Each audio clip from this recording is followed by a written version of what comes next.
السلام علیکم ورحمۃ اللہ وبرکاتہ۔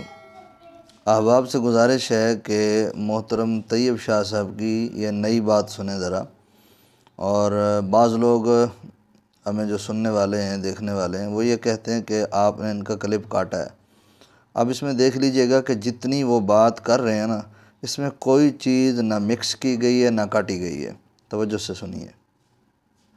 کمزور مرید نہ اس کو توجہ دے، جو سمجھتا ہے کہ میں غوث کو مانتا ہوں صرف وہ سنے۔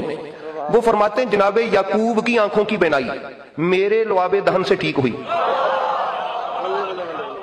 حضور غوث العظم فرماتے ہیں یہ میرے غوث کی شان ہے۔ جی ناظرین کرام اور سامعین حضرات، آپ نے طیب شاہ صاحب کی بات کو غور سے سنا۔ وہ فرما رہے ہیں کہ حضرت جناب سیدنا یعقوب علیہ السلام کی آنکھوں کی بینائی حضور غوث اعظم رضی اللہ تعالیٰ عنہ فرماتے ہیں کہ وہ میرے لعاب دہن سے ٹھیک ہوئی ہے۔ یہ بات اس قدر جھوٹ اور اس قدر بے بنیاد ہے جس کا نہ سر ہے نہ پاؤں ہے، اور بے مقصد قسم کی بات بیان کی جا رہی ہے، اور ایسی باتیں حضور غوث اعظم رضی اللہ تعالیٰ عنہ کی طرف منسوب کرنا بھی حضور غوث اعظم کی شان اقدس کے صراحتاً خلاف ہے۔ اور ایسی کوئی بات پوری حیات طیبہ میں حضرت غوث اعظم رضی اللہ تعالیٰ عنہ نے ایسی کوئی بات نہیں فرمائی۔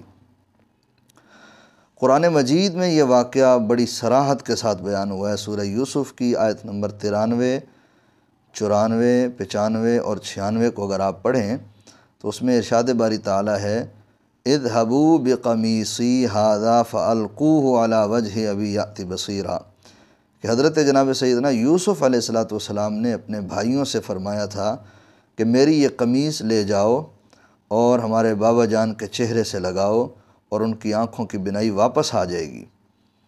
اور پھر آیت نمبر 96 میں ہے کہ فلما ان جاء البشیر القاہ علی وجہہ فارتد بصیرا، پھر جس وقت خوشخبری سنانے والا آیا تو اس نے وہ قمیص لا کر دی جسے حضرت جناب سیدنا یعقوب علیہ السلام نے اپنے چہرے اقدس سے لگایا تو ان کی آنکھوں کی بینائی واپس آ گئی۔ اب اس پورے واقعے میں کہیں پر لعاب کا ذکر ہی نہیں ہے۔ تو محترم طیب شاہ صاحب، آپ اس پورے واقعے میں جو لعاب دہن کی بات لے کر آئے ہیں وہ کہاں سے لے کر آئے ہیں؟ حضور غوث اعظم رضی اللہ تعالیٰ عنہ نے تو ایسی کوئی بات نہیں فرمائی، اور قرآن مجید میں بھی کہیں اس واقعے میں لعاب کا ذکر ہی نہیں ہے۔ وہاں پر تو قمیص کا ذکر ہے، کرتے کا ذکر ہے، اور وہ حضرت یوسف علیہ السلام کا کرتا تھا، اس میں غوث اعظم کا بھی کہیں ذکر نہیں ہے۔ اور اس میں حضور غوث اعظم رضی اللہ تعالیٰ عنہ کا ذکر بھلا ہو ہی کیسے سکتا ہے کہ غوث اعظم رضی اللہ تعالیٰ عنہ کی ولادت ہے 470 ہجری، اور یہ حضور جان رحمت صلی اللہ علیہ وآلہ وسلم کی امت میں ہیں۔ اور یہ جو واقعہ حضرت سیدنا یعقوب علیہ السلام کی بینائی کے پلٹنے کا ہے تو یہ تو صدیوں مدتوں پہلے کا ہے۔ جان رحمت صلی اللہ علیہ وآلہ وسلم کے بھی دنیا میں جلوہ گری سے بہت پہلے کا ہے، نزول قرآن سے بھی پہلے کا ہے۔ تو اس طرح کی باتوں سے دین کا فائدہ نہیں ہوتا۔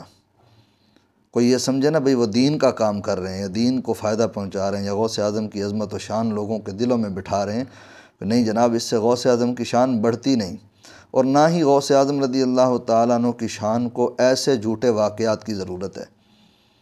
ان کی عظمت و شان جہاں پر ہے، اللہ تعالیٰ نے ان کی شان بہت بلند کر دی ہے، بلند فرما دی ہے، تو ان کی عظمت و شان کی رفعت کو، بلندی کو اس طرح کے بے سر و پا واقعات کی کوئی حاجت نہیں ہے۔ اچھا، ہم یہ کیوں بیان کر رہے ہیں؟ ہم اس لیے بیان کر رہے ہیں کہ مجمع عام کے اندر ایک غلط قسم کی بات، ایک جھوٹی بات کو بیان کیا جا رہا ہے، اور جھوٹ بیان کر کے اسے حضور غوث پاک کی طرف منسوب کر کے انبیاء کی توہین کی جا رہی ہے۔ تو یہ ہمارا فرض بنتا ہے کہ ہم بھی جس پلیٹ فارم پر آ کر وہ جھوٹ بول رہے ہیں اسی پلیٹ فارم پر آ کر ہم بھی لوگوں کے سامنے حقیقت رکھیں کہ یہ بات بالکل بے بنیاد اور بے مقصد ہے، جس کی کوئی حقیقت نہیں۔ اللہ تعالیٰ ہدایت عطا فرمائے ان لوگوں کو، اور ان کے اس قسم کے باطل عقائد اور نظریات سے اللہ تعالیٰ اہل سنت کو اور اہل ایمان کو محفوظ فرمائے۔